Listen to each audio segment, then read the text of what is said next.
Come in close. Because the more... Gentlemen, for our final trick, we are going to rob a bank.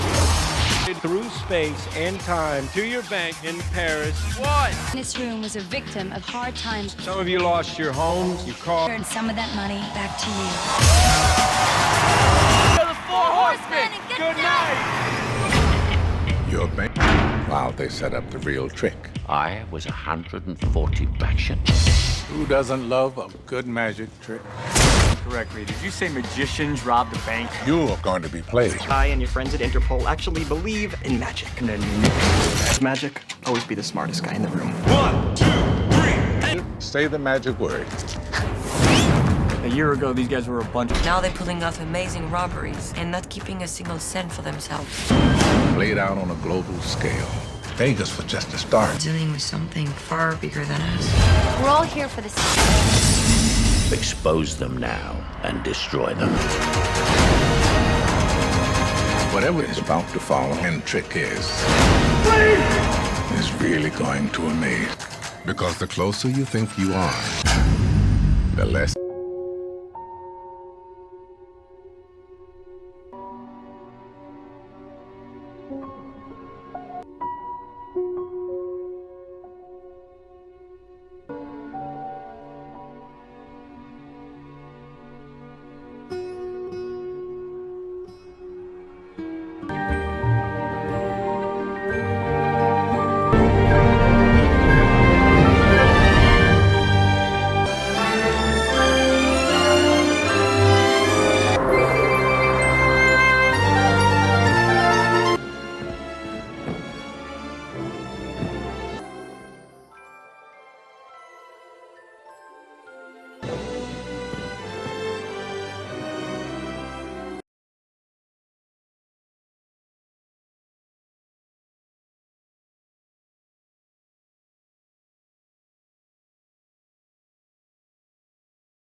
Four magicians, one impossible heist, but the biggest trick is still waiting to be revealed.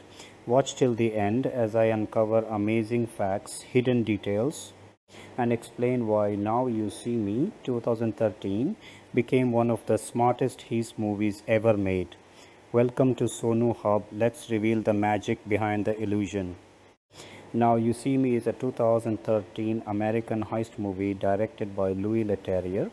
The screenplay was written by Ed Solomon, Boaz Yakin, and Edward Rickott, based on a story by Boaz Yakin and Edward Rickott.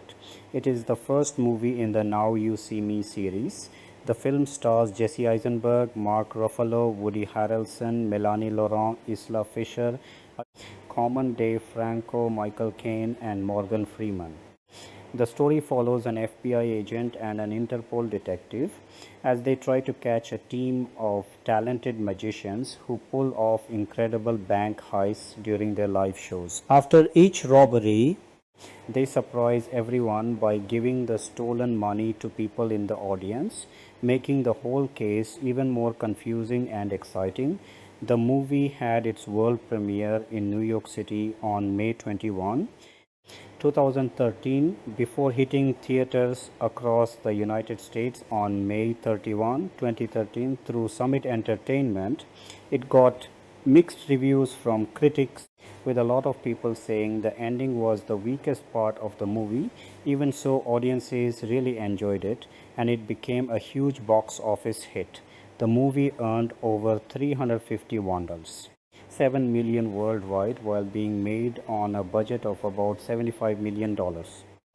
It also picked up the People's Choice Award for Favorite Thriller Movie and was nominated for the Empire Award for Best Thriller and the Saturn Award for Best Thriller Film and Best Music. Because the first movie was such a big success, a sequel called Now You See Me 2 was released on June 10, 2016. The story continued with even bigger magic tricks, more mind-blowing heists, and plenty of unexpected twists.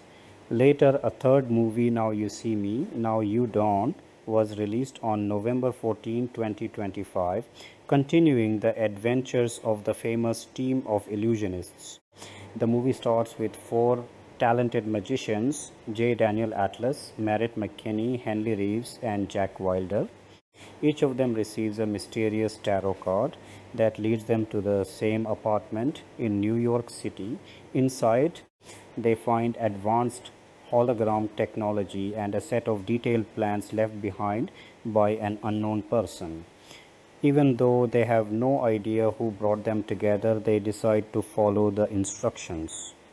1 year later, the four magicians become famous as the Four Horsemen and perform a huge magic show in Las Vegas. Their show is sponsored by wealthy insurance businessman Arthur Tressler. During the grand finale, they appear to teleport a random audience member into the vault of the Crédit Républicain Bank in Paris. Right in front of everyone, the money from the bank vault seems to get sucked through the air, vents and rains down over the audience in Las Vegas. At the same time, the real bank vault in Paris is discovered completely empty, and millions of dollars have disappeared. FBI agent Dylan Rhodes and French Interpol detective Alma Drey are put in charge of the case. They quickly arrest the Four Horsemen, but they don't have enough proof to charge them with the robbery, so the group is released. What the FBI doesn't know is that the Horsemen had secretly replaced the real money inside the vault with special flash paper that looked exactly like cash. The entire robbery had been carefully planned ahead of time. They even hypnotized the audience volunteer without him realizing it, making him an important part of the trick. They also secretly used his credit card information to fake his signature and gain access to the real bank vault. The FBI brings in Thaddeus Bradley, a former magician who now makes a living exposing how magic tricks are done. They hope he can figure out how the Horsemen pulled off such an impossible robbery. Meanwhile, the Four Horsemen move on to their next performance in New Orleans. During the show, they secretly transfer millions of dollars from Arthur Tressler's personal bank accounts into the bank accounts of audience members. These people had been cheated by Tressler's insurance company after it refused to pay many Hurricane Katrina insurance claims. Dylan tries to catch the Horsemen once again, but they escape before the FBI can stop them. Tressler is furious after losing his money, so he hires Thaddeus Bradley to publicly expose the Horsemen and ruin their reputation. Around the same time, Alma starts believing that the group may be connected to the Eye, a legendary secret society of magicians who supposedly use their skills and illusions to punish dishonest people and fight against injustice. The Horsemen stay one step ahead of the FBI by secretly switching Dylan's cell phone with an identical copy that has a hidden listening device inside it. This allows them to hear the FBI's plans before they happen. After following a new lead, the FBI tracks the Horsemen to the same New York apartment where everything first began. 3 of the magicians escape just in time, while Jack stays behind to destroy the remaining evidence. During the chase, Jack's car crashes into a truck and bursts into flames, making it look like he has been killed. After the accident, Dylan finds several documents that point to the Horsemen's next target, a secure safe owned by Elkhorn Manufacturing. The FBI races to Elkhorn's warehouse, but they arrive too late because the safe has already been stolen. They eventually recover it after another FBI agent, who had been hypnotized by the Horsemen, unknowingly delivers it. When the safe is finally opened, everyone is shocked to find that it contains nothing but colorful balloon animals. The Horsemen had fooled everyone once again. At their final performance, held on the rooftop of the famous Five Points building in New York, the Horsemen thank the audience for supporting them. As the police close in, The four magicians jump off the roof together and suddenly disappear in a huge cloud of fake money that floats through the air. Dylan is about to shoot them, but Alma stops him before he can pull the trigger. Later, the real Elkhorn safe is discovered hidden inside Thaddeus Bradley's car. Since all the stolen evidence is found in his vehicle, the police arrest him, believing he helped the horsemen carry out the crimes. While Thaddeus sits in jail, Dylan visits him. During their conversation, Thaddeus finally realizes the truth. Dylan Rhodes has been the real mastermind behind the horsemen's robberies from the very beginning. Dylan secretly planned everything, used the FBI's investigation to his advantage, and successfully framed Thaddeus for the crimes. The movie then reveals that Jack never actually died. He faked the car crash using a fake vehicle and a stolen dead body to fool everyone. While everyone believed he was dead, Jack secretly broke into the real Elkhorn safe, which had been cleverly hidden behind a giant mirror. The horsemen completed their plan perfectly, tricked the FBI from start to finish, and planted the stolen evidence inside Thaddeus's car. Later, the four magicians meet Dylan at the carousel in Central Park, where he officially welcomes them into the eye, proving that he has been working with them all along. In the final scene, Dylan meets Alma in Paris on the Pont des Arts bridge. Alma tells him she has already figured out that he was secretly working with the horsemen.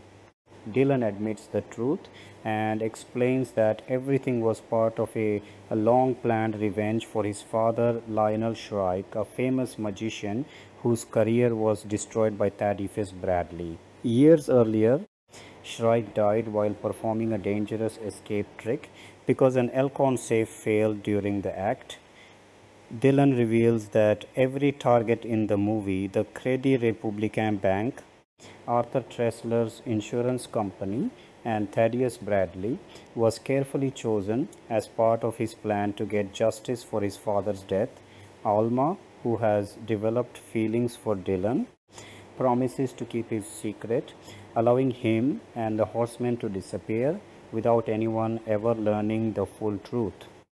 The casting of Now You See Me 2013 centered on assembling an ensemble that could sell both the flash of stage magic and the intricate interpersonal dynamics of a modern heist thriller. The Four Horsemen J. Daniel Atlas, Merritt McKinney, Henley Reeves, and Jack Wilder required actors who could project charisma, quick wit, and layered vulnerability beneath showmanship. Supporting roles demanded gravitas from veterans who could anchor the mystery and provide counterbalance. Jesse Eisenberg stepped into J. Daniel Atlas, the arrogant street magician and ostensible leader of the group. Eisenberg's rapid-fire delivery, intellectual intensity, and slightly neurotic edge made him ideal for a character who thrives on misdirection and superiority. His background in films like The Social Network had already established him as someone who could portray brilliant but socially awkward overachievers with magnetic appeal. Atlas's card tricks and crowd-working persona aligned perfectly with Eisenberg's own quick verbal style, allowing natural-seeming improvisational flourishes in group scenes. The actor brought a youthful cockiness tempered by moments of genuine wonder, making Atlas both irritating and endearing, key to the film's balance of anti-heroic charm. Eisenberg's casting helped define the tone, slick, modern, and a touch smug. His chemistry with the rest of the horsemen elevated ensemble interactions, particularly in rehearsal and escape sequences where his leadership assertions sparked friction that felt authentic. Viewers responded to the way he inhabited the role performative layers. Atlas is always on, even off stage, and Eisenberg committed to that without tipping into caricature.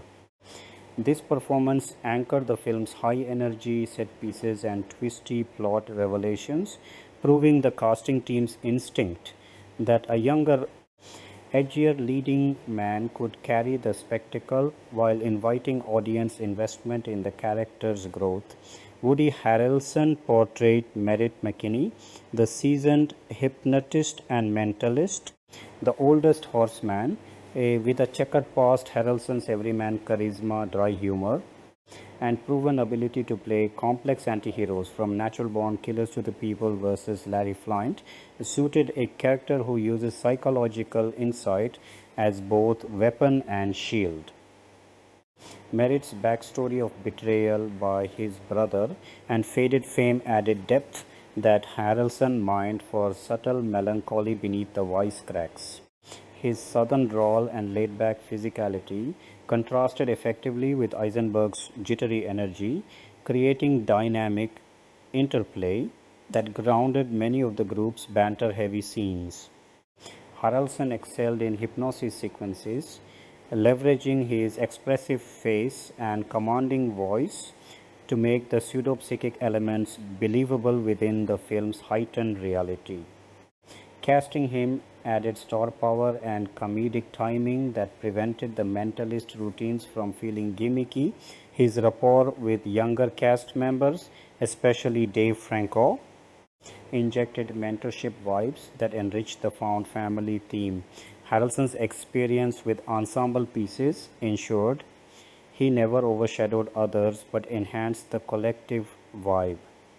Contributing to the film's rewatchable group chemistry, Isla Fisher took on Henley Reeves, the escapist and the sole female horseman, also serving as Atlas's ex-assistant and ex-lover. Fisher's background in physical comedy and her fearless approach to stunts made her a strong match for a character defined by daring escapes and resilience.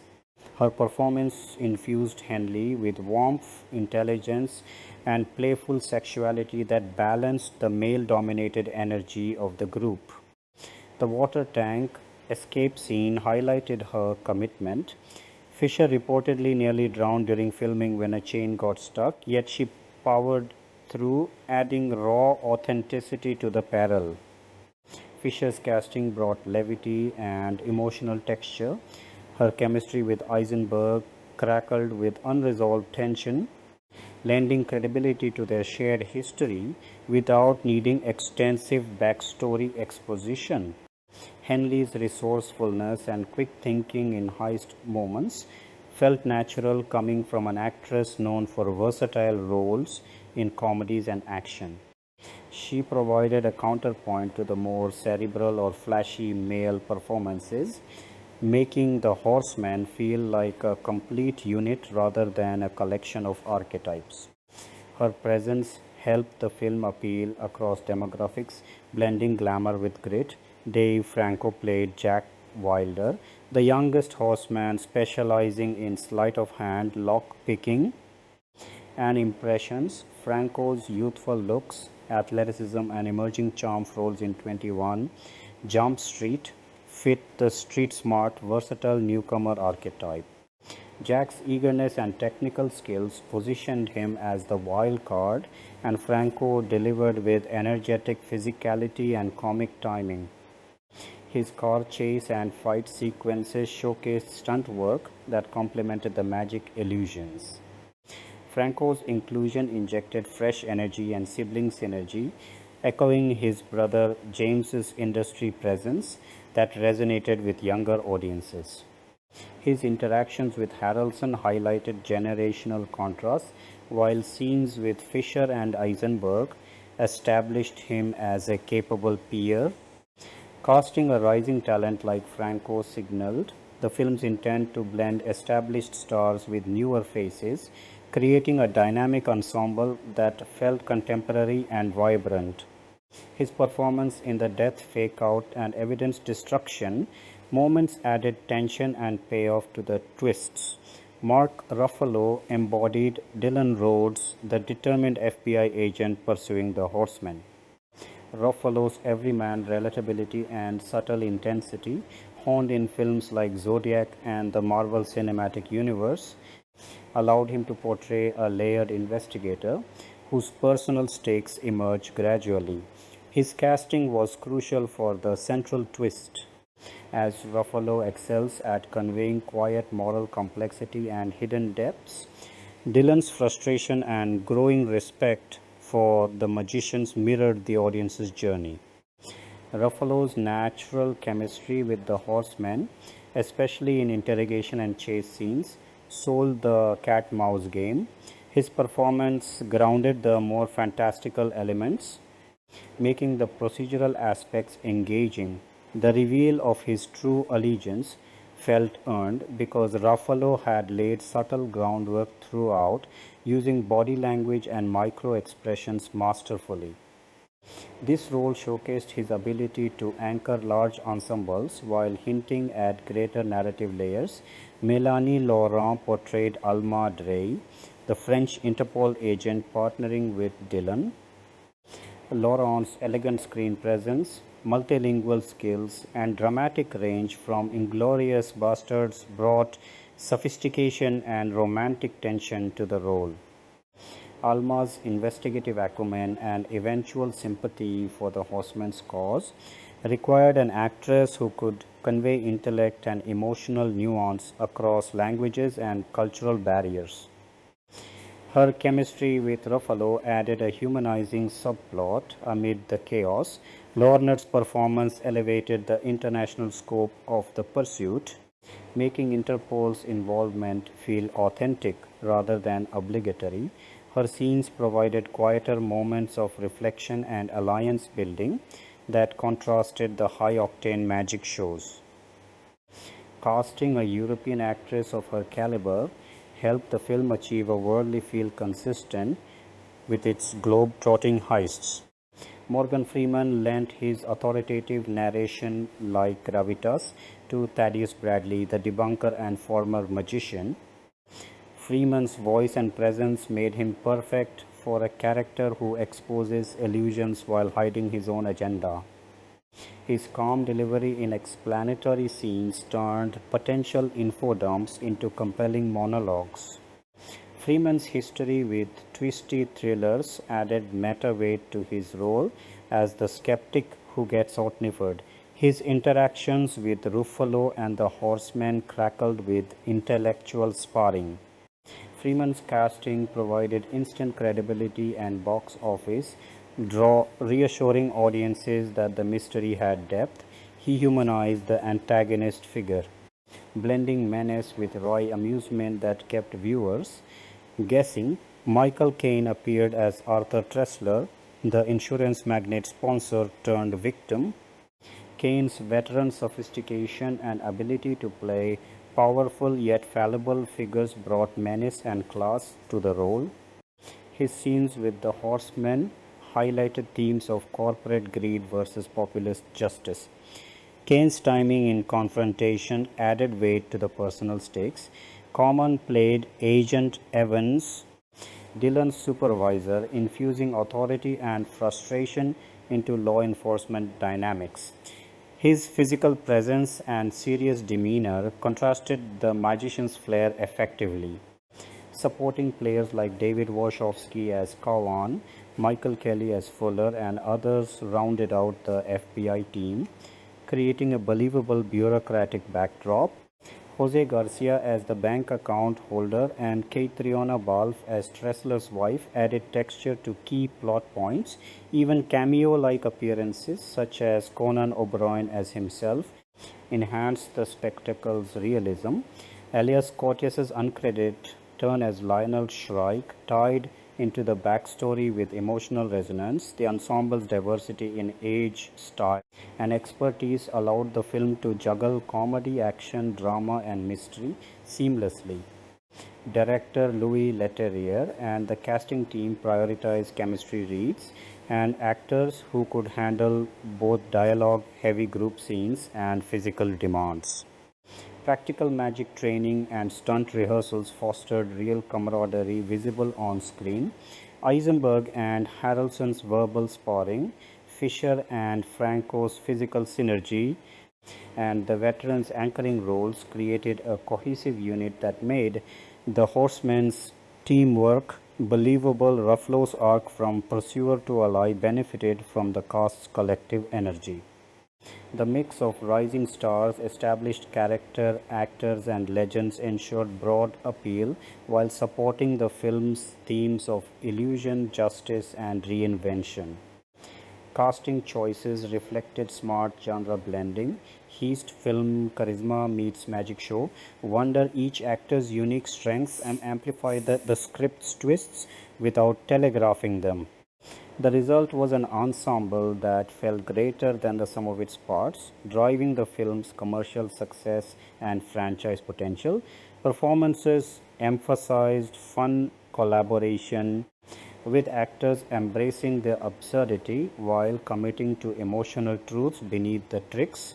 In group dynamics, the Horsemen's rehearsals and performances showcased how casting fostered improvisation and timing.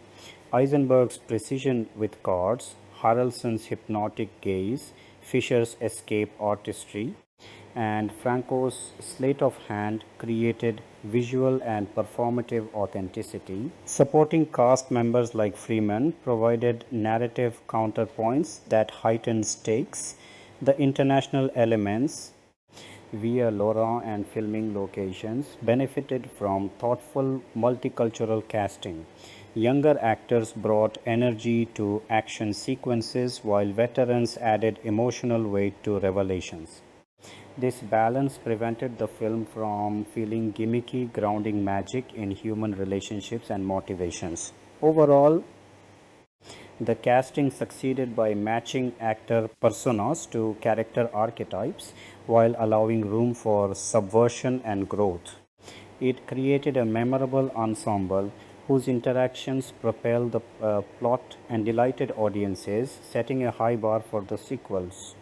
The careful selection process yielded a cast that embodied the film's core idea. The greatest illusions are those built on genuine connection and clever misdirection, word count approximation.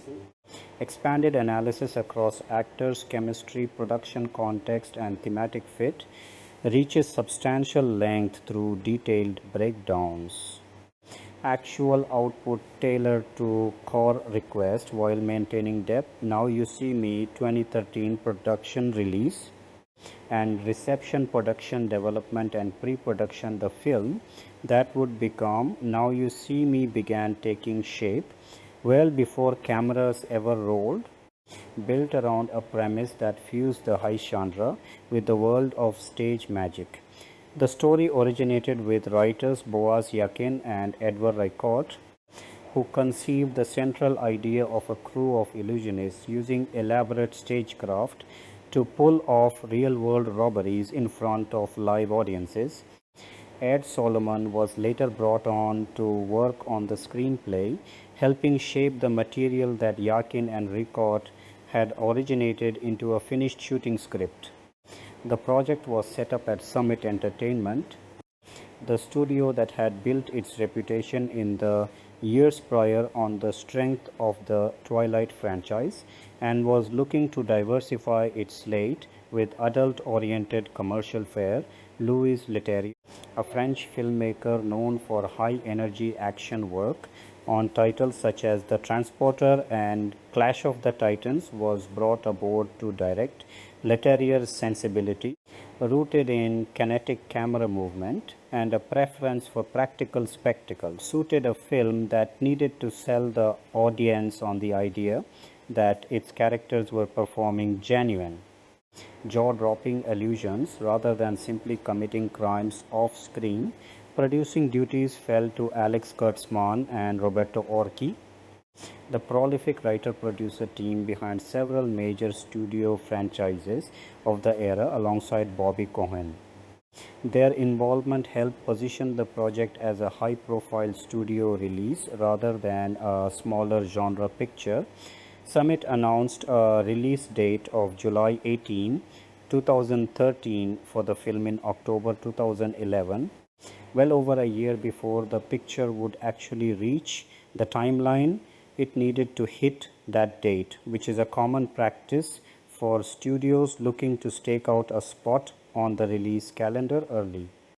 A few days later, in November 2011, the studio put out the project's first synopsis alongside a teaser poster, giving the public its earliest look at the concept and beginning to build anticipation among moviegoers and industry watchers alike. The eventual release would move earlier to May 2013, positioning the film as an early entry in that year's crowded summer blockbuster season rather than a mid-July title. Casting the film required assembling an ensemble that could plausibly embody four wildly different styles of stage magician, while also carrying individual star power. Jesse Eisenberg, fresh off his Academy Award-nominated performance in The Social Network, was cast as J. Daniel Atlas, the group's cocky, competitive de facto leader. Woody Harrelson took on the role of Merritt McKinney, a hypnotist and mentalist whose swagger masks a career that never quite reached the heights it once promised. Isla Fisher was cast as Henley Reeves, an escape artist and the only woman among the four principal illusionists, while Dave Franco played Jack Wilder, the youngest of the group, and a sleight of hand specialist with a background as a street pickpocket around this central quartet. The production assembled a supporting cast of well-established names intended to lend gravitas and counterbalance to the younger ensemble. Mark Ruffalo was cast as Dylan Rhodes, the FBI agent tasked with unraveling the Horseman scheme, while Melanie Laurent played Alma Dre, his Interpol counterpart. Morgan Freeman took the role of Thaddeus Bradley, a professional debunker who makes his living exposing the mechanics behind other magicians' illusions, and Michael Caine played Arthur Tressler, the wealthy insurance magnate who unwittingly bankrolls the Horsemen's Las Vegas show. Common was cast as an FBI supervisor, and Catriona Balfe and Jose Garcia filled out smaller but plot-relevant roles. Talk show host Conan O'Brien appears as himself in a cameo tied to the film's Las Vegas setting. Filming principal photography began on January 16, 2012, in New Orleans, Louisiana, where the production remained for a little over 2 months, wrapping its work in that city on March 26, 2012. Louisiana's production incentive and varied urban architecture had made it an increasingly popular stand-in and shooting location for major studio films. During this period, And Now You See Me took advantage of the infrastructure and tax benefits the state offered to productions of its scale. Once the New Orleans unit wrapped, the production moved to New York City, where additional filming took place, including a day of shooting in Manhattan in mid-February 2012 and further work in the Long Island City neighborhood of Queens during the early spring. Long Island City's warehouse district aesthetic and its proximity to Manhattan made it a practical and visually useful location for scenes tied to the film's New York set sequences, including material connected to the graffiti-covered building complex that plays a significant role in the film's climax. The production's final major location was Las Vegas, where a short but important stretch of filming took place over 2 days in early April 2012, given that a substantial portion of the story's early act is set in Las Vegas, where the Four Horsemen staged their signature magic show. Shooting on location in the city allowed the filmmakers to capture some of the atmosphere and visual texture of the real strip rather than relying entirely on recreated sets. Even though many of the show's actual illusion sequences were built on sound stages to allow for the technical control needed to stage elaborate practical and visual effects. Filming was not without incident. Isla Fisher has described a frightening near accident that occurred during the shooting of a water tank escape sequence for her character, Henley Reeves. According to Fisher, a chain that was part of the escape rig became stuck while she was submerged, preventing her from being able to surface. She has said that onlookers on set initially believed her struggle to reach the surface was simply committed acting rather than a real emergency, and that no one immediately grasped that she was actually in danger. A stuntman positioned nearby recognized the situation and used a quick release mechanism to free her, bringing the dangerous moment to an end. Fisher recounted the experience in a television interview after the film's release, framing it as a sobering reminder of the physical risks that can accompany even a big budget studio production built around seemingly controlled stunt work. Post-production editing on the film was handled by Robert Layton and Vincent Tabayon, who faced the challenge of cutting a story that depends heavily on misdirection. The film's structure requires the editing to guide the audience's attention in ways that support the illusions being performed on screen, while withholding the information needed to understand how those illusions actually work until the film is ready to reveal it. Cinematography was credited to Larry Fong and Mitchell Amundsen, whose work needed to balance the glossy, high-energy look expected of a studio thriller with the specific visual demands of depicting stage magic and elaborate heist sequences in a way that felt exciting without giving away the mechanics prematurely. Because so much of the film's second half depends on a late-stage restructuring of what the audience believes has happened, post-production on a project like this typically involves significant collaboration between the editors, the director, and the visual effects teams to ensure that earlier scenes contain the right amount of ambiguity, enough to support a rewatch once the twists are revealed, without tipping the film's hand too early. The final theatrical cut ran 124 minutes. Music, the score for Now You See Me, was composed by Brian Tyler, a prolific film composer known for his work across a wide range of studio action and adventure titles. Tyler's score needed to serve multiple tones simultaneously: the propulsive energy of a heist thriller, the theatrical showmanship of a stage magic act, and the more grounded procedural feel of the FBI investigation that runs parallel to the Horsemen's exploits. The official soundtrack album, titled Now You See Me, original motion picture soundtrack, was released by Glassnote Records on May 28, 2013. Making it available for both physical purchase and digital download just ahead of the film's wide theatrical release. In addition to Tyler's original score, the film's marketing made use of outside music as well.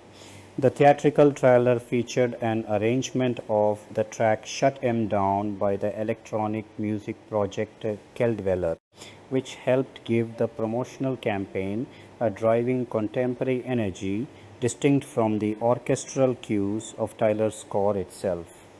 Released theatrical Now You See Me had its premiere in New York City on May 21, 2013, an event that served as the film's formal public unveiling ahead of its wide release. 10 days later, on May 31, 2013, the film opened in theaters across the United States, distributed by Summit Entertainment. The release date placed the film squarely in the early stretch of the 2013 summer movie season, a period during which studios typically schedule their biggest and most commercially ambitious titles in hopes of capturing the largest possible audience during peak movie-going months. The film opened alongside stiffer competition. Its debut weekend saw it finish in second place at the North American box office, trailing only Fast and Furious 6, which was still riding strong momentum from its own recent release. Despite finishing behind that juggernaut, Now You See Me posted a solid opening weekend gross earning a little over $29 million from roughly 2,925 theaters, a result generally regarded as a strong start for an original non-franchise thriller without a built-in fan base or pre-existing intellectual property behind it. Unlike many summer blockbusters that are adaptations, sequels, or reboots, Now You See Me had to establish its audience essentially from scratch, making its opening performance a meaningful indicator of the effectiveness of its marketing campaign and the appeal of its high concept premise and starry ensemble cast. Home media Now You See Me arrived on DVD and Blu-ray on September 3, 2013, distributed domestically through Lionsgate Home Entertainment, following the studio's acquisition and consolidation with Summit Entertainment's releases. The home media release offered audiences more than simply a repackaged version of the theatrical cut. The Blu-ray edition included an extended cut of the film that ran approximately 10 minutes longer than the version shown in theaters, giving fans of the film additional footage and character material not seen during its theatrical run beyond the extended cut. The home video release was supplemented with a collection of bonus features designed to appeal to audiences interested in both the making of the film and the broader subject matter it dramatizes. These extras included a behind-the-scenes featurette offering a look at the production process, as well as a separate featurette themed around the history of stage magic, tying the film's fictional allusions to the real-world tradition of magicians and escape artists it draws upon. The release also included roughly 30 minutes of deleted scenes, offering viewers a glimpse of material that was shot but ultimately did not make the final theatrical cut, a common draw for home media releases of studio films with complex, twist-driven plotting where alternate or trimmed scenes can shed light on how the finished story was assembled. Reception box, Office Now, You See Me proved to be a significant commercial success, comfortably outperforming expectations for an original thriller without any pre-existing source material or franchise pedigree behind it.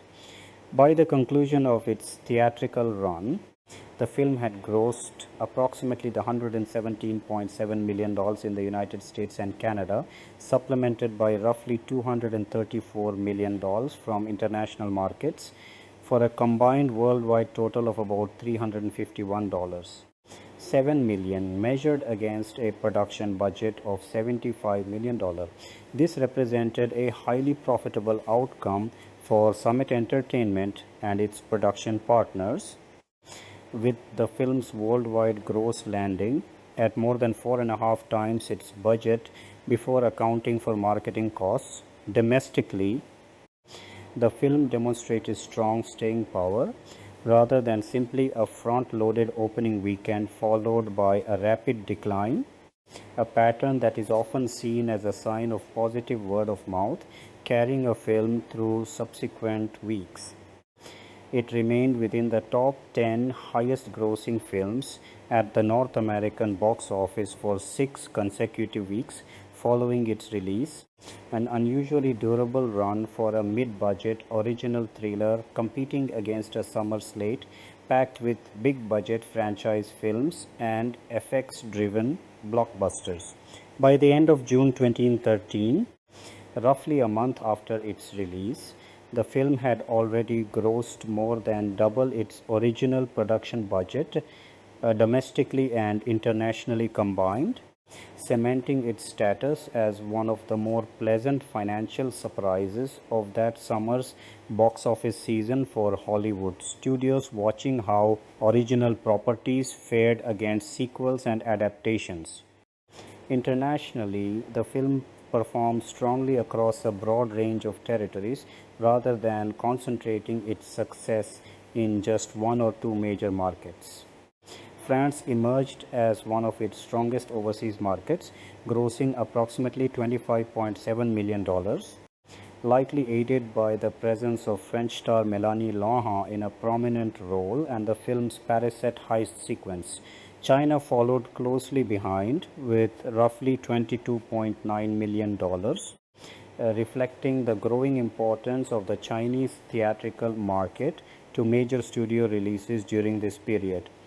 Russia contributed about $21.2 million, South Korea around $17.1 million, the United Kingdom approximately $16.8 million, and Australia roughly $16.1 million.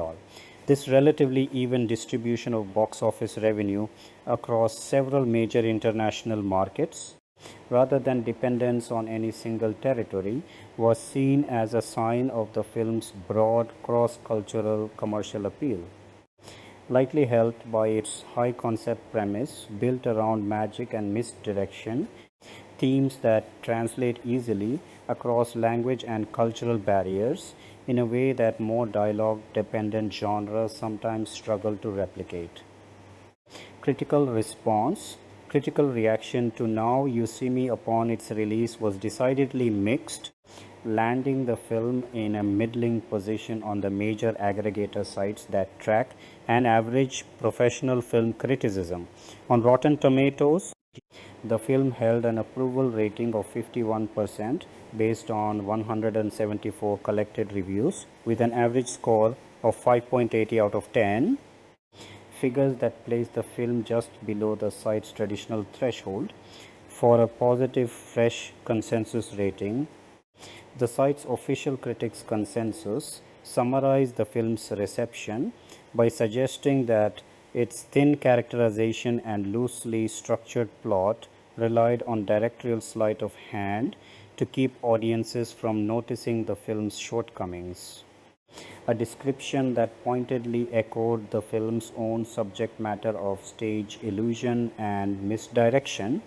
On Metacritic, which aggregates and weights critic reviews on a 100-point scale, the film scored a 50 out of 100 based on 35 critic reviews, a result the site classifies as mixed or average, reinforcing the overall sense among professional critics that the film was neither a critical triumph nor an outright failure, but rather a divisive, middle-of-the-road work that different reviewers responded to in substantially different ways, depending on how much weight they placed on its flaws versus its entertainment value. Audience reaction, as measured by exit poll service Cinema Score, ran notably warmer than the critical consensus. Moviegoers polled immediately after screenings gave the film an average grade of A- on the service's A+ to F scale, a strong score that suggested general audiences were considerably more forgiving of, or perhaps simply less bothered by, the plot mechanics and narrative choices that divided professional critics. This gap between a middling critical score and a strong audience grade is not unusual for high-concept genre entertainment, and it likely helped explain the film's resilient theatrical performance even in the face of mixed reviews. Since positive word of mouth from ordinary moviegoers can sustain a film's box office run independent of what critics say about it, individual reviews varied widely in tone. Peter Hammond, writing for Movieline, offered an enthusiastic take, favorably comparing the film's sense of fun to the Ocean's 11 trilogy of Heist films and framing the experience as a piece of purely entertaining summer movie magic built around the pleasure of not quite believing what one is seeing on screen. Other critics were considerably less charitable, with much of the negative commentary converging on a specific target, the film's climactic twist ending. Several reviewers described the twist as excessively far-fetched or difficult to reconcile logically with the story that preceded it. One critic, writing for CineView, characterized the film's late turn as an abandonment of its established magic trick premise in favor of a shock reveal that felt disconnected from the tone the filmmakers had built up until that point. Another reviewer writing for Screen Anarchy took a more measured view of the film's overall craftsmanship, praising the brisk pace and energy of the story's build-up, while ultimately expressing disappointment in where that momentum led by the film's conclusion, framing the ending as an unsatisfying resolution to an otherwise engaging ride. A third critic reviewing the film for the podcast, Mad About Movies, was considerably harsher, still describing the twist as among the least successful in the genre's history and arguing that it retroactively undermined much of what the story had spent its runtime constructing. Despite this critical division, the film was recognized within the industry and by audience voted awards during the year following its release. It won the People's Choice Award for Favorite Thriller Movie in January 2014, a recognition determined by public voting rather than critical panels, which aligned with the film's stronger reception among general audiences compared to professional critics. It also received a nomination for the Empire Award for Best Thriller in March 2014, an honor voted on by readers of the British film magazine Empire, and picked up 2 nominations at the Saturn Awards in June 2014, one for Best Thriller Film and another for Brian Tyler's musical score, reflecting recognition of the film's technical and genre craftsmanship, even amid its mixed critical standing. The film's commercial success and reasonably durable cultural footprint ultimately proved influential to its own future, as the box office performance was strong enough that Lionsgate, which had absorbed Summit Entertainment, moved relatively quickly to greenlight further installments, eventually resulting in a franchise that extended well beyond the original film's initial theatrical run, with a sequel released in 2016 and a third installment following more than a decade after the original picture first reached audiences. Reviews number 1. Now You See Me review for illusionists with different skills are enticed into working for a hidden trickster.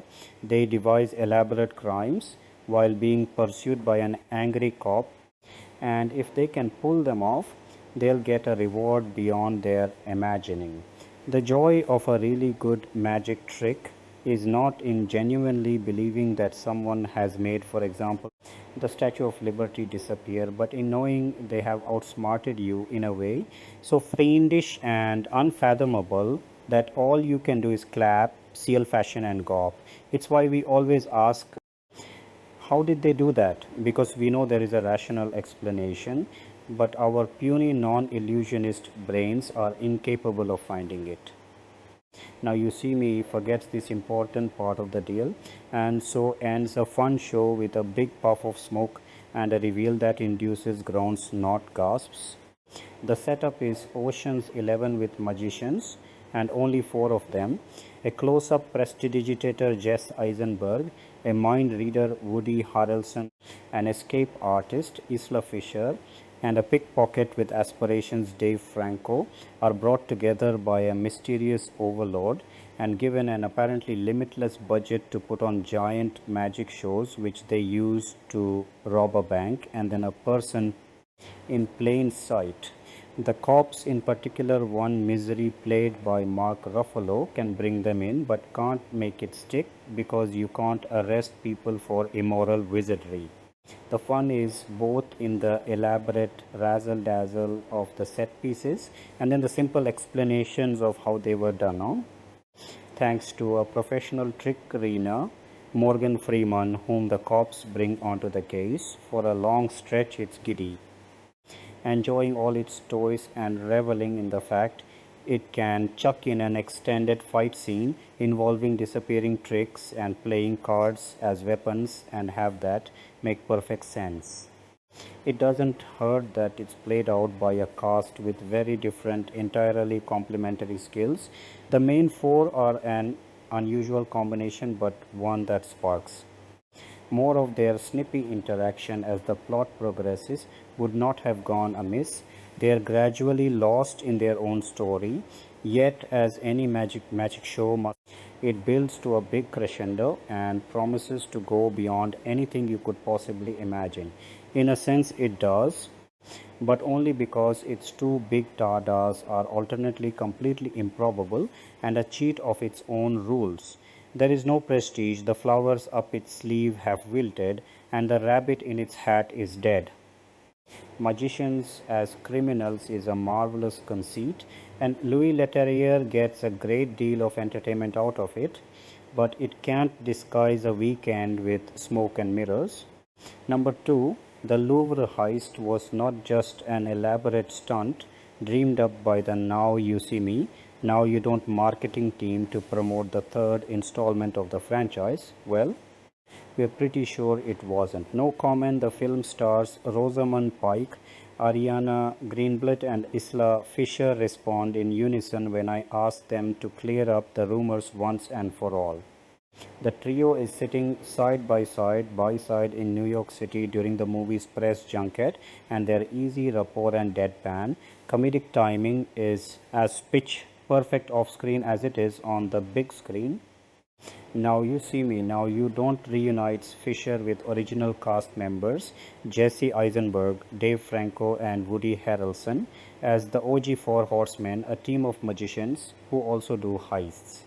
In this sequel, they recruit 3 new illusionists, Greenblatt, Dominic Sessa and Justice Smith, for their toughest job yet, the theft of the world's biggest diamond. The timing of the release has made for some hilarious memes as the internet continues to revel in the absurdity and fantasy of the real-life Louvre heist. In a time when unemployment is on the rise and the rich are running amok and wreaking havoc on the poor, and the social services in place to support them, who doesn't love the idea of rogue rascals sticking it to a bougie institution by running off with its crown jewels? That's exactly what you see and get with Now You See Me, Now You Don't fittingly. The movie's big bad villain is a white South African named Veronica Vanderberg, played by Pike, who is having the time of her life as the delightfully devilish foe, and it's full of the escapist, eat the rich energy that seems to be permeating the zeitgeist now, more than ever recession indicator. Plus, the movie is about as anti-capitalist and anti-billionaire as a popcorn flick about magicians can be. Everyone needs a little bit of magic right now. Fisher says, when I ask about the film's anarchist spirit, she's right. This installment is just as silly and entertaining as the previous two, with another twist you won't see coming, which is exactly the vibe it feels like audiences are craving.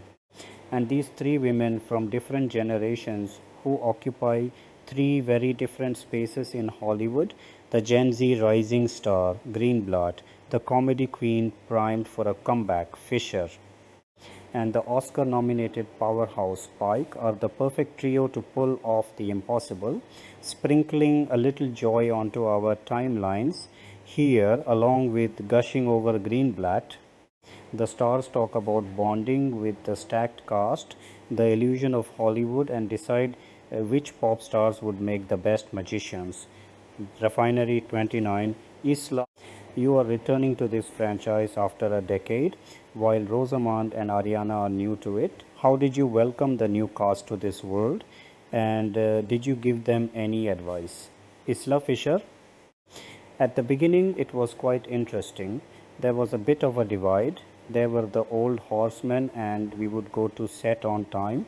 No offense. So we'd stand on our marks waiting, and we'd wait for the new ponies to show up, and they would be very suspicious of us and use words like riz and slay, which we didn't understand. Then finally, I think it was the time that actually Morgan Freeman showed up on set that we were able to join together, and then we became the best of friends. All of us get on so well, and it suddenly went from being 2 organisms to one loving family. She's so forward thinking, she's so progressive, she's such a feminist. Who is this magical unicorn that exists? Isla Fisher on Ariana Greenblatt Rosamund Pike. That's the first day I showed up on set, and I didn't know what to expect. I knew, and have always been a massive fan of Rosamund's, so I was so excited that she was joining us because obviously she's the most brilliant actor. I felt very comfortable right away with her. Ariana Greenblatt, Justice Smith and I were so excited the day Rosamund showed up, so excited and so nervous it was the Queen arriving. Justice and I have this ongoing competition for your love that you don't know about. RP, well, you came to my play, so you're winning.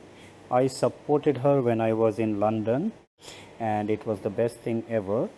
But yeah, I feel like Dominic Sessa, Justice and I were equally nervous to join this already existing family, and they really welcomed us with open arms, and it was a quick bond. Photo credit Catalin Vermes for Lionsgate Rosamund.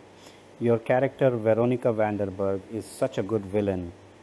You're very good at playing characters. We love to hate, like in I Care a Lot and Gone Girl, for example. What is it about those roles that you are drawn to, RP? I hesitated to do this because I thought maybe nobody needs to see me do that again. And then I realized it wasn't exactly again because Veronica is different. I mean, basically because she's got a different accent, which is good enough for me. Once I decided that she could sound different, I thought, yeah, I'm going to do this. Ruben Fleischer, our director, promised that I would have a great time on this film, and people say that, but he was absolutely right. We had a great time. I was sad to leave it behind. These guys need a good adversary, don't they? And with Veronica, I was interested in whipping her character into a shape where she was having fun, and then I hoped that an audience would have fun watching her demise, because the more arrogant she can be and the more pleasure she's taking in herself for the longest time, then the greater the glee when you know she falls apart if she does Ariana. Your character June has this great dry, dark sense of humor. She is really smart but constantly underestimated because of her size, and she's a young girl. Why do you think teen girls are consistently underestimated, and what did you enjoy about getting to explore that? AG. Yeah, absolutely. It's an unfortunate male dominated world, and they see a 5-foot girl and they're like, you can do nothing. June is the definition of underestimated. She doesn't flaunt what she can do, and she doesn't really have to prove anything loudly to people. She just kind of lets it speak for herself when needed, and I think that was the most fun for me with June. When the time comes and when there's danger ahead, she's good. She doesn't need anybody else. That was really fun. It's an unfortunate male dominated world, and they see a 5-foot girl and they're like, you can do nothing, Ariana Greenblatt. And she did a lot of stunts. I'm just gonna like blow her up for a minute. Ariana is the most precise stunt person. Ariana laughs. You don't laugh at this. This is genuine. What she can physically do, her prowess in the fight sequences that she does in this movie were amazing. I've seen her do it in other films, but seeing you do it on set and watching you, particularly when you climb the wall, and just you're deeply athletic, which is of course impressive, but it translates into her stunts being another level. It was so cool to watch. You could be like Tomb Raider. It's precision and power and accuracy. IF, yeah, and it's control. It's also bravery. You have to silence that inner voice to really perform it. And she does it perfectly. Edgy. Thank you, RP. And you look cool doing it, whereas I think I can do stuff like that, but when I do it, I just don't look cool. Yeah, it's a veggie for mom. It doesn't go well for us. It's just bingo wings and veggies. No one wants that. AG, thank you, I appreciate it. Further credit Kathleen Vermes for Lionsgate Isla and Rosamund. Listening to you talk and hype up Ariana. I want to know if there's something you wish you knew at Ariana's age that you would go back and tell your younger selves. RP everything, AG everything. But she already knows it. And I knew that about her before I even met her because I have daughters and they would give me Ariana quotes and I'd say, "Who said that?" And they're like, "Mommy, the actress from Barbie. She's so forward thinking, she's so progressive, she's such a feminist." And I was like, who is this magical unicorn that exists? Back in our day, we used to talk about which boys liked us, and it was just so brilliant to meet her and have the wealth of her very unique perspective. She's such an original thinker. She lives her life authentically. I'm sorry, this has turned into a talk show about you. P. I didn't have any of that sort of smarts or eloquence or ideas that were beyond my knowledge. I feel like Ariana is such a much more global citizen than I was at that age. Here we are in New York, and I remember the first time I came to New York, I just didn't know what to do with the city or how to be in this city. You're so well traveled, and I just remember looking at a bowl of berries, which didn't even exist in London, and thinking, America? Ariana, what does it mean to you to hear these two talk about you like that? AG, it's amazing. It's so validating, especially from women like these two. And they're so talented and they're so intelligent. And I just love being in their presence and being able to work with them. I kind of just soaked up everything and more. It's incredible. I feel like I never know what I'm saying or doing at all. So from an outsider's perspective, knowing that I could be on the right path or that I'm doing something correct is really, really nice. I tend to be an overthinker, so it's nice to be validated by people I would dream to be validated by. Now You See Me is all about illusion. Nothing is as it seems. You could say the same about Hollywood. Was there something in this industry that maybe isn't as it appears from the outside looking in that surprised you to find out once you were in it? Appa, yeah, men take way longer in makeup than women. IF, and then they act like they're really alpha, but they've got mascara on. It's like, honey, I would listen to your opinion, but you have a foundation line that ends at your chin. Absolutely.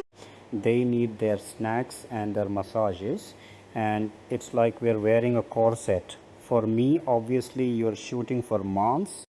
So there's the time of the month when you're a woman and you have heels on and a corset, and you just have to live life like that's normal.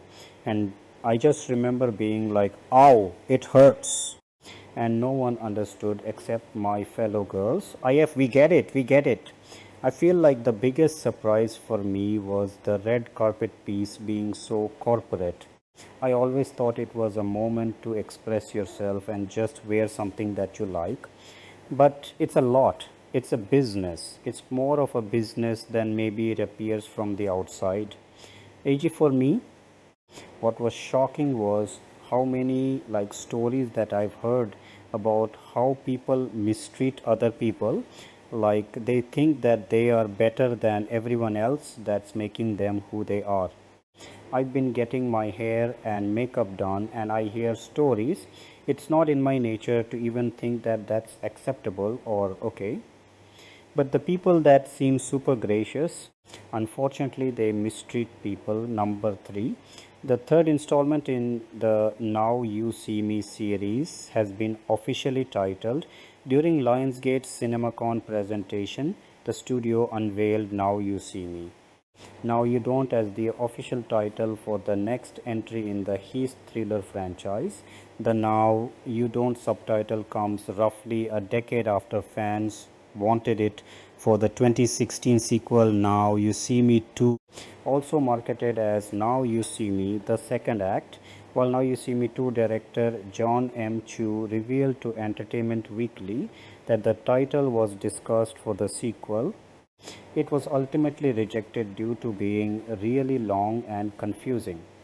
Now, You See Me, Now You Don't is a reference to the common idiom of the same name, which is often uttered during games like peekaboo or magic tricks.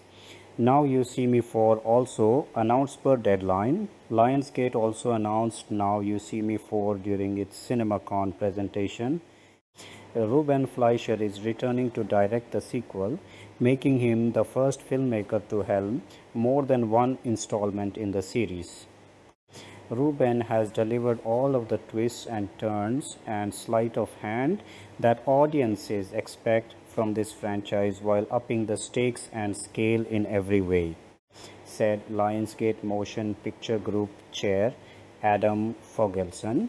We can't wait for audiences to discover what he's done with the third film and thrilled he'll be making even more magic with us. Fleischer also addressed his future with the Now You See Me franchise, stating, "Directing Now You See Me Now You Don't was as much fun as making any movie in my career. It combines two of my favorite things, Heist movies and magic, and working with this incredible cast was truly magical. Of course, I want to keep it going. Now You See Me. Now You Don't will reintroduce audiences to the thieving illusionists known as the Four Horsemen while also introducing a new generation of magicians. In the first film, the Four Horsemen, who pull off impossible heists through their mesmerizing stage performances, were Jesse Eisenberg's J. Daniel Atlas, Woody Harrelson's Merritt McKinney, Isla Fisher's Henry Reeves, and Dave Franco's Jack Wilder.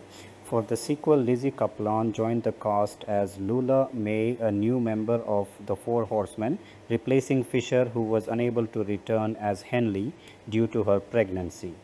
It's unclear at this time if Kaplan will cameo in Now You Don't, given that Fisher's Henley Reeves is confirmed to be back with the Four Horsemen in the upcoming threequel. Mark Ruffalo and Morgan Freeman are also reprising their roles from the first two movies as Dylan Rhodes and Thaddeus Bradley, respectively, new additions to the franchise for Now You See Me. Now You Don't include Barbie and Ahsoka star Ariana Greenblatt, The Holdovers breakout Dominic Sessa, Jurassic Qualum Justice Smith, and The Wheel of Time star Rosamund Pike. Now You See Me. Now You Don't is scheduled to hit theaters on Now 14. A release date for Now You See Me 4 has not yet been announced. Number 4, Now You See Me is a slick, fast-paced heist thriller with a magician's twist, directed by Louis Leterrier. It's a film where illusions, clever tricks, and misdirection aren't just part of the show. They're the core of the narrative itself. The film begins by introducing four gifted but struggling magicians.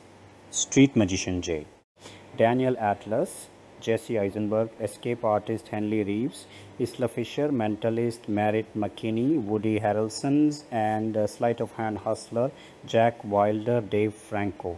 They are mysteriously brought together by tarot cards slipped under their doors.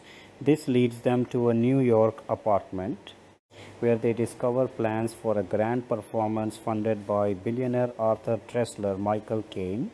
Thus, the Four Horsemen are born. During a Las Vegas show, the horsemen pull off their first impossible trick. They appear to teleport an audience member to a Paris bank vault from which they steal millions of euros. When the cash rains down over the Vegas audience, the magicians instantly become celebrities, but also suspects.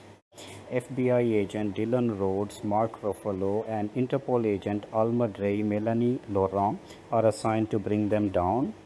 The second act escalates as the Horsemen stage a New Orleans show where they hack into Arthur Tressler's accounts and redistribute his fortune to Hurricane Katrina victims.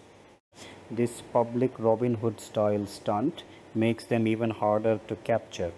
Rhodes grows increasingly frustrated, while ex-magician turned debunker Thaddeus Bradley Morgan Freeman claims he knows all their secrets and sells his explanations to the highest bidder.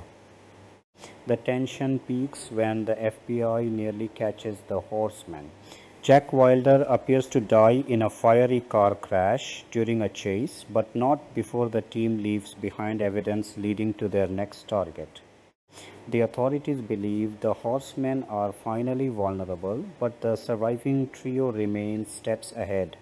The climax takes place in New York. The Horsemen announce their last grand trick, stealing millions from a massive insurance company. As the authorities close in, the magicians leap from a rooftop and vanish into a shower of confetti in the crowd below. They've officially disappeared into legend. The ending delivers the twist. The entire movie has been building toward Agent Dylan Rhodes, who has spent the whole film chasing the Horsemen, is revealed to be the true mastermind behind everything.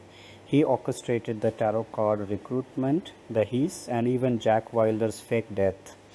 His motive? Revenge for his magician father, Lionel Shrike, who died years earlier in a botched escape trick after Thaddeus Bradley humiliated him. By uniting the Horsemen and guiding them through each step, Rhodes avenges his father while creating a new secret order of magicians.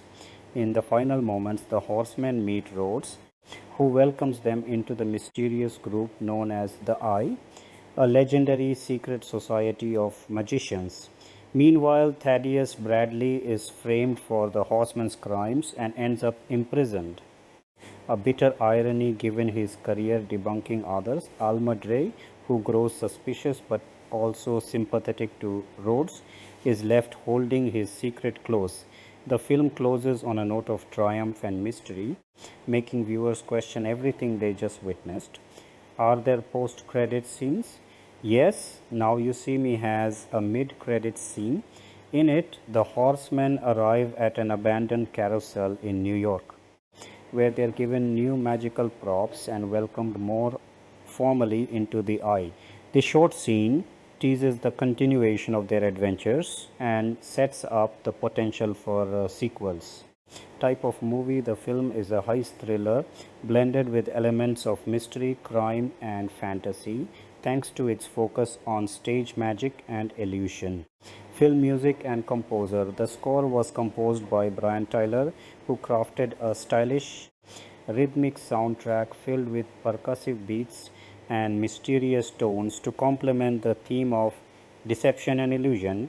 Filming locations: the movie was filmed across multiple cities, each chosen for its symbolic significance. Las Vegas, Nevada, the home of modern magic shows and the perfect backdrop for the Horsemen's first big performance. New Orleans, Louisiana, used to highlight themes of corruption, disaster recovery, and redistribution of wealth. New York City, New York, the final act setting representing the global stage where the ultimate illusion unfolds. While Now You See Me didn't dominate major awards, it did receive nominations for its visual effects and thrilling storytelling. It also became a box office success, leading to a sequel in 2016. Behind the scenes, Insight's Louis Leterrier encouraged the cast to learn real sleight of hand tricks to ground their performances. Jesse Eisenberg and Woody Harrelson spent weeks training with professional magicians. Isla Fisher nearly drowned while filming the water tank escape scene. When her chains got tangled, she had to signal for help by pounding on the glass. The film's script went through several rewrites to ensure the final twist remained a surprise. The film was inspired by classic heist movies Ocean's 11 and the real-world culture of stage magicians and illusionists. The concept of the Eye draws loosely from secret societies in magic history. Alternate endings and deleted scenes. Early drafts suggested different reveals for the mastermind, including making Alma Dre secretly part of the Eye. These were abandoned to keep Dylan Rhodes' reveal more shocking. Several extended magic trick sequences were cut for pacing reasons. Book adaptations and differences. The movie was not directly adapted from a book, but a novelization was published alongside the film's release. The book includes extra character backstories and insights into the eye, which are only hinted at in the film. Memorable scenes and quotes: the Paris Bank Vault, Heist with teleportation, the New Orleans show where the horsemen redistribute Arthur Tressler's fortune, Jack Wilder's high-speed chase and apparent fiery death, the rooftop finale where the horsemen leap and vanish into confetti, Atlas, the closer you look the less you'll see, Rhodes, final reveal, are you in merit? Some things are better left unexplained, Easter eggs and hidden details. Many of the horsemen's tricks use genuine magician techniques like misdirection and forced perspective mixed with CGI. Lionel Shrike's failed trick foreshadows Dylan's motivations from the very start. The tarot cards each magician receives reference their personalities. The lovers for Henley, the hermit for Merit, etc. The carousel scene was filmed secretly to avoid leaks about the eye. Dave Franco performed some of his own card throwing stunts. Why watch if you love movies that keep you guessing? Now You See Me is a perfect choice. It combines the thrill of a heist film with the spectacle of stage magic. The story constantly misdirects you, much like a magician acts, making the final twist land with extra force. Director's other movies recommended films for fans. Number 5, Lionsgate just pulled off a bit of movie magic at CinemaCon. The studio officially unveiled the title for the third film in its hit Now You See Me franchise. Although not using this title earlier in the saga remains something of a crime. But that's not all. Director Ruben Fleischer isn't stopping at just one installment. Lionsgate also revealed he's already locked in to develop and direct a fourth movie in the action heist series. The third entry, Now You See Me, Now You Don't, will hit theaters on November 14, 2025, and it has already completed principal photography. The sequel brings back franchise stars Jesse Eisenberg and Woody Harrelson, while adding a new generation of illusionists played by rising stars like Justice Smith, Dominic Sessa, and Ariana Greenblatt. Rosamund Pike also joins the franchise for this next caper, and longtime series mainstays Dave Franco, Isla Fisher, and Morgan Freeman are expected to appear as well. Seth Graham Smith, Michael Leslie, Paul Wernick, and Rhett Reese will write the screenplay from a story by Eric Warren Singer. The official synopsis reads: The Four Horsemen return, along with a new generation of illusionists performing mind-melding twists, turns, surprises, and magic, unlike anything ever captured on film. Fleischer, who previously teamed with Eisenberg and Harrelson on Zombieland, seems right at home with the high-stakes trickery and globe-trotting sleight of hand that defines the Now You See Me universe. His most recent films include Venom, which grossed over $850 million globally, and Uncharted 400M plus worldwide, making him a proven player when it comes to big, bold, crowd-pleasing entertainment. Directing Now You See Me, Now You Don't was as much fun as making any movie in my career, Fleischer said. It combines two of my favorite things, heist movies and magic, and working with this incredible cast was truly magical. Of course, I want to keep it going. During the presentation at CinemaCon, audiences got an early look at the trailer. Luckily, Collider's Brita DeVore was in the room and was able to share the following footage description. Jesse Eisenberg seeks out a team of newcomers to help him with a huge trick. Find the hot diamond. Rosamund Pike has the diamond and they want it because she's morally corrupt. Eisenberg does a trick and gets the diamond with the help of the old team. Now that the full gang is back together, They get the ball rolling on taking down a global criminal organization led by Pike's villain now. You See Me will go much longer, according to Lionsgate Motion Picture Group Chair Adam Fogelson. That's exactly what they intend to do. On the stage at CinemaCon, Fogelson said, Ruben has delivered all of the twists and turns and sleight of hand that audiences expect from this franchise while upping the stakes and scale in every way. We can't wait for audiences to discover what he's done with the third film and are thrilled he'll be making even more magic with us. The Now You See Me series has already grossed $687 million at the global box office. And with a new chapter on the way, not to mention the announcement of a fourth film, Lionsgate is clearly betting on the Horsemen staying in the spotlight. Longtime producer Bobby Cohen returns for Now You See Me 4 alongside Alex Kurtzman of Secret Hideout. The next installment will be overseen by Meredith Week for Lionsgate. Stay tuned for more updates, misdirections, and reveals as the third film heads toward its theatrical debut this fall. Number 6's J. Daniel Atlas states in this film, in the world of magic, everything that disappears reappears.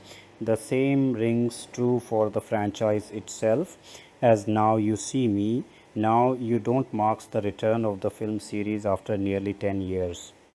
The mix of absolute absurdity within the confines of what a magic trick can truly be compared to straight-up wizardry, matched with the slick espionage of heist sequences like the Oceans and Mission Impossible franchises, is a captivating concept on the page. But none of the films have even delivered much of anything different from the blockbuster fluff that continues to plague many mainstream movies. Unfortunately, Now You See Me, Now You Don't never breaks the trend. Now You See Me, Now You Don't marks the true antithesis of the franchise, as it's not difficult to see its appeal to the masses within the mind-bending illusions of magicians, blended with occasional well-executed set pieces and the radiant charm from the cast that leads it. But when you sit within mountains of convoluted exposition and twists and turns that are more unnecessarily messy than clever, the tricks themselves, you start to realize, despite some moments of fun, have nothing of substance here besides smoke and mirrors. What is Now You See Me, Now You Don't about? Just like the gap between actual films. It's been 10 years since the four original Horsemen were last seen by the public eye. They're finally making their return, or so it seems, when in reality their return to the stage, which opens the film, is nothing but a hologram projection trick staged by three younger magicians, Bosco Leroy, Dominic Sessa June, Ariana Greenblatt, and Charlie Justice Smith. When the three think they've gotten away scot-free, they come face to face with the real J. Daniel Atlas, Jesse Eisenberg, along with the other original four horsemen of Henley Reeves, Isla Fisher, Jack Wilder, Dave Franco, and Merritt McKinney, Woody Harrelson, has received a tarot card from I, instructing them to work with these younger magicians to stop a new threat, Veronica Vanderberg, Rosamund Pike. Mrs. Vanderberg is a notorious criminal empire leader and a richly spoiled brat, using her diamond empire as a money laundering front, harming anyone that is remotely in her path. Now it's up to the horsemen of old to get along with a generation of new illusionists to stop Vanderberg's empire by stealing her most prized diamond and showing the world yet again what the horsemen are capable of. The film has the tricks but not the pizzazz. The positioning of this movie being a blend of true close-up and clever magic mixed with heisting should be a slam dunk. But where the film falls short is in the execution of it. All the pieces are there for what should make for a fun heist of sorts, but it's shocking how much less magic is used for the actual heists themselves, in comparison to action sequences. Sometimes the film can find ingenuity within the use of magician-like tricks, like Jack Wilder's use of throwing cards as weapons, or Henley's knowledge of escaping dangerous traps of all sorts, almost like each magician has a superpower unique to them. Considering this, you'd expect to see more actual magic implemented creatively into more of these scenes. And while director Ruben Fleischer brings some creativity, it's never enough to provide anything truly unique to Heist movies or even this franchise. Then there's the central conceit of the magic itself, which is the main complaint of most detractors of these films. Absurdity can be more than welcome in any type of film, especially when there is enough creativity added within the tone to create something really engaging. Still, it's hard to accept the anything goes because it's magic rules whenever the film wants us to feel peril for these characters, even when characters are in life and death scenarios. It's difficult to think there's even a chance any of the main cast could be hurt when they're essentially capable of wizardry. These movies work best when the magic is at its most grounded in reality. It's hard to be surprised by nonsensical plot twists and logical leaps when virtually anything goes. One aspect of the film that is more interesting is the generational divide between our older and younger horsemen. It's something we've seen multiple times, even in other long-awaited returns of franchises, but the performers make the most of their presence. It's fun to see Eisenberg butt heads with the younger cast members, and even though there's always the query of if there are too many horsemen now, especially to considering surprise cameos. The solid chemistry between most of the cast keeps the film from sinking further.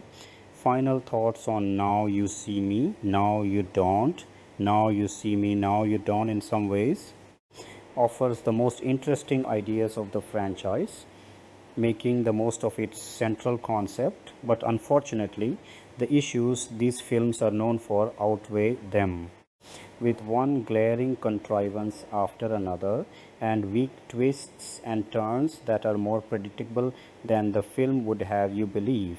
Just like magicians themselves, Now You See Me, Now You Don't will disappear from the mind in the blink of an eye. Number 7, more than a decade after the first film, Now You See Me 2013, comes the third and possibly final, or maybe not so final, film in the Magical Illusionist franchise. A series that pits a group of magicians and illusionists using their fancy trickery for good deeds, albeit through theft of the rich and corrupt. In the latest installment, the original Four Horsemen fugitive magicians have been dormant. J. Daniel Atlas, Jesse Eisenberg, Merritt McKinney, Woody Harrelson, Henley Reeves, Isla Fisher, and Jack Wilder Dave Franco. Stepping up to fill their gap are three young underground magicians Bosco, Dominic Sessa, Charlie Justice Smith, and June Ariana Greenblatt, who are intent on reviving the Robin Hood escapades of their idols. Their trickery draws the attention of Atlas, who arrives on their doorstep to recruit them for the heist of a lifetime to steal the Heart Diamond, an enormous rock owned by a money-laundering arms dealer Veronica Vandenberg, Rosemont Pike. For those with a faint wisp of memory of the 2013 original or the 2016 Now You See Me 2 sequel, the main concept is think Ocean's 8 but with magic and illusion and some CGI trickery. The aim of the game is to rob from the rich and give back to the people who were unjustly screwed.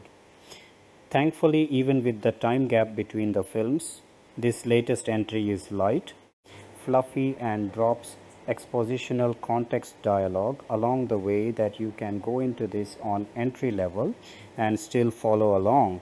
If, however, you've done your homework, you'll be rewarded with Easter eggs. reunions, and a familiarity with the motto of "Don't watch so closely, otherwise you'll miss the bigger picture."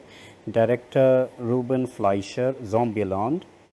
Venom has his work cut out for him, steering an ever-expanding ensemble cast that balloons from 4 to 7 to 8, then 10 as the film progresses. This might seem a little daunting, but they managed to get by with enough quick character introductions, backstory, and interactions for us to go along for the ride. Even if we are not fully invested in them individually, we are definitely here for the big team up, the endearing charm of the cast, particularly Eisenberg's sassy, smartest guy in the room, Atlas going head to head with Cesar Bosco, whose talent and ego are a near match, was one of the highlights. Even though Lizzie Kaplan was a fun replacement in the 2016 Horsemen lineup, it's great to see both her and Isla Fisher return to add some feminine wiles with newcomer Greenblatt to balance out the male-heavy lineup. The generational wars and sniping jokes have some that land and some that don't, but overall, the newbies teaming with the oldies works because it looks like everybody is genuinely having fun and enjoying themselves. Pike's villainous turn as Van Enberg is fun, but her South African accent kept throwing me off. I'm no linguist or accent expert. I don't know if it's accurate or not. It was more the uncanny valley of it, seemingly not matching her face, that bothered me, but besides, she's so outlandish and over the top that I rolled with it as best I could. The genius and magic trickery of these films is that they play fast and loose with reality. It's not just the how did they do it, but how could they afford it?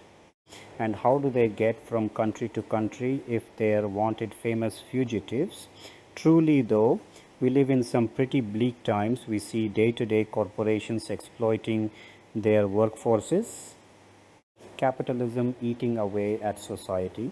So it's no wonder we need a little whimsy, fantasy, and amusement, tapping into the shock and awe of the enduring appeal of magicians like David Copperfield, Penn and Teller, Chris Angel, or David Blaine, to name a few, which is probably why the NYSM franchise manages to endure even a decade on from when it first began. It might sound like a cheesy throwaway line in the film, but maybe what the world needs now is a little magic. Number 8. Dave Franco has spilled beans about the upcoming sequel of his most loved franchise, Now You See Me.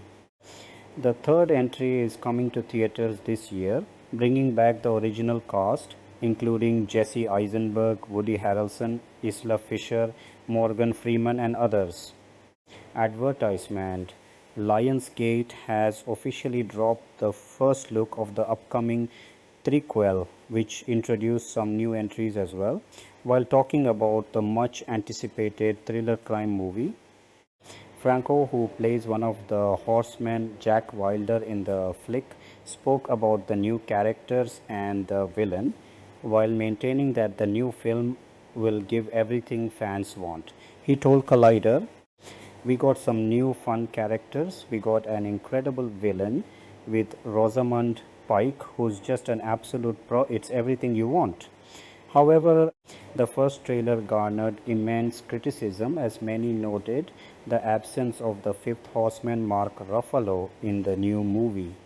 But they all do suspect that Mark's character has been kept secret, and the makers might release another teaser to introduce his role. Directed by Ruben Fleischer, Now You See Me, Now You Don't is set to release worldwide on November 14, 2025.